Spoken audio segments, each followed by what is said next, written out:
આખી ક્ષત્રિય સમાજની બહેનો જોહર ઉપર ઉતરશું, આખું કમલમ અમને નાનું પડશે. અમારા સ્વમાન ઉપર ઠેસ પહોંચી છે, અમારા સ્વાભિમાન ઉપર હમણાં ઠેસ પહોંચી છે. માફી તો રૂપાલાભાઈને આજે નહીં મળે ને કાલે નહીં મળે. વાત કરો અને સરકારનું ધ્યાન દોરો કે આના ગંભીર પરિણામ આવશે. કાયદો અને વ્યવસ્થાની બહાર પરિસ્થિતિમાં કોઈ પણ વસ્તુ બનશે તો એ પરસોત્તમભાઈની સરકારની જવાબદારી છે. ગઈકાલથી મકરાણાની ખોટી અટકાયત કરી અમારા આંદોલનને ઉશ્કેરવાનો પ્રયાસ રાજ્ય સરકાર કરી રહી છે. બહુ બગડે. પરસોત્તમ રૂપાલાની એક ટિકિટ કાંઈ ન કહેવાય, અમે 562 રજવાડા આપી દીધા. એ રાજપૂત સમાજ સૌર્યથી જીવનાર સંસ્કૃતિ આ સમાજમાં 562 રજવાડા ઉપસ્થિત સરદાર વલ્લભભાઈ પટેલને કોઈ પણ જાતનો અધિકાર કર્યા વગર આપી દીધા છે. પરસોત્તમભાઈ પોતાની એક ટિકિટ પાછી લેવા માટે તૈયાર નથી, સરકાર પણ તૈયાર નથી. એનો અત્યારે અપવાસ ઉપર વિતરા છે. ભાઈઓ અત્યારે આંદોલન શેરીએ ગલીએ અત્યારે રેલીમાં 15 થી 20,000 માણસો છે. એક મહાસંમેલન થશે, એમાં લાખોની સંખ્યામાં માણસ થશે. અમે કાયદો અને વ્યવસ્થાની મર્યાદામાં રહીને જ કરવાના છીએ. યુવાનો અને બહેનોને બધાને અમે સમજાવીએ છીએ. પણ સાહેબ આપ રજૂઆત એવી પહોંચાડો કે જે આક્રોશ છે ક્ષત્રિય સમાજનો એ વ્યાજબી અને સાચો છે. એને માફી માંગી છે પણ માફી માંગવા લાયક નથી અને માફી આપવા અમે લાયક નથી એમ કહેતો પણ ચાલે. એટલે આવા સંજોગોમાં અત્યારે મહિપાલસિંહ મકરાણા રાજસ્થાનથી આવતા હતા, એ જોહર કરવા જે બહેનો જતા હતા એને સમજાવવા જતા હતા જોહર નથી કરવું. અહીં અમારા પ્રતિનિધિમાં વાળા છેલ્લા 4 દિવસથી ઉપવાસમાં બેઠા છે, એને અમે સમજાવવા જાય છીએ કે આપ ઉપવાસ છોડી દો તો એ પણ નથી માનતા. તો બહેનો અને ભાઈઓમાં એટલો ઉશ્કેરાટ છે. અમે તો બહેનોને કહીએ છીએ કે આ ફરજ અમારી છે, બહેનો આ લડાઈ તમારે ન લડવાની હોય. પણ આ આક્રોશ જોતા સાહેબ આપને નિવેદન છે કે આવેદનપત્ર અને આપની પોતાની પણ વ્યક્તિગત વાત કરો અને સરકારનું ધ્યાન દોરો કે આના ગંભીર પરિણામ આવશે. કાયદો અને વ્યવસ્થાની બહાર પરિસ્થિતિમાં કોઈ પણ વસ્તુ બનશે તો એ પરસોત્તમભાઈની સરકારની જવાબદારી છે. અમે તો ભાઈઓ અને બહેનોને નમ્ર નિવેદન અને વિનંતી કરીને સમજાવી છે. આજે સાહેબ અમારા એક બેને જે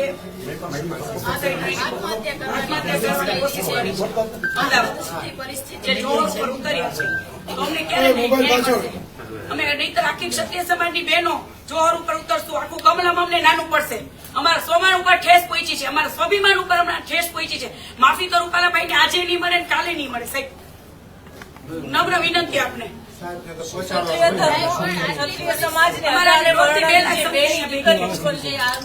ટિપ્પણી અયોગ્ય છે અને જે દેશ હિત માટે રાષ્ટ્રહિત માટે જે સમાજે પોતાના બલિદાનો આપ્યો છે એ સમાજની જયારે એક માંગ છે તો વડાપ્રધાનશ્રીને કે તમે એક ટિકિટ જે છે એ રદ કરી અને અન્ય કોઈને પણ આપો એવી અમારી માંગ છે.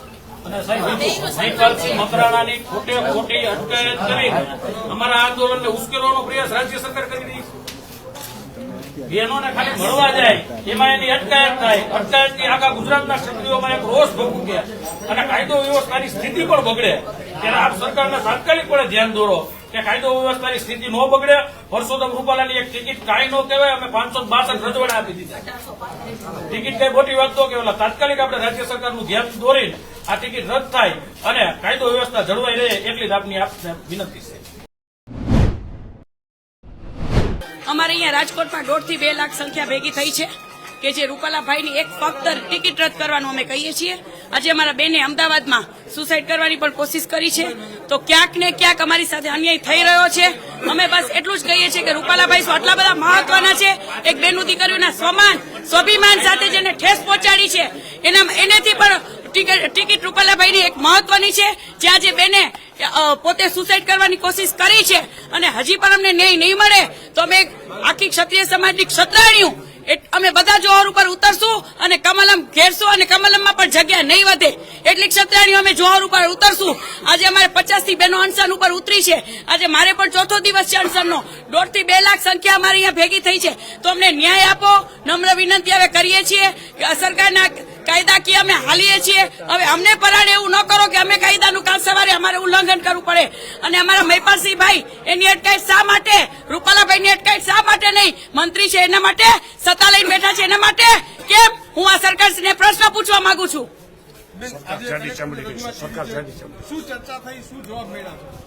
બસ અમને કોઈ જાતના જવાબ નથી મળ્યા. બસ અમને કોઈ હવે એમ નથી લાગતું કે ન્યાય અમને મળે, નહીતર અમે ક્ષત્રિયો બધી જોહર ઉપર ઉતરી જશું.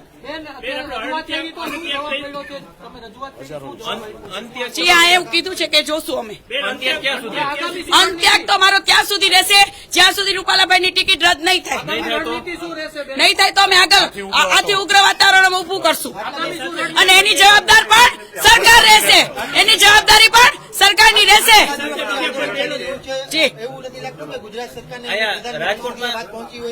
જી મને એવું જ લાગે છે કે કઈ વાત આ ઉપર સુધી નરેન્દ્રભાઈ મોદી સુધી પહોંચી જ નથી. મને એવું જ કઈક લાગે છે, નકર જો નરેન્દ્ર મોદી સાહેબ સુધી વાત પહોંચી હોત તો આટલા બધા દિવસ ન થાય. મને વિશ્વાસ છે. રાજકોટના બીજા બહેનો તમારી સાથે અંત્યાગ કોઈ કરવાના છે? જી હા, 50 બહેનો જોડાણા છે અંત્યાગ સાથે ક્યાંથી જોડાણા? આજથી જ.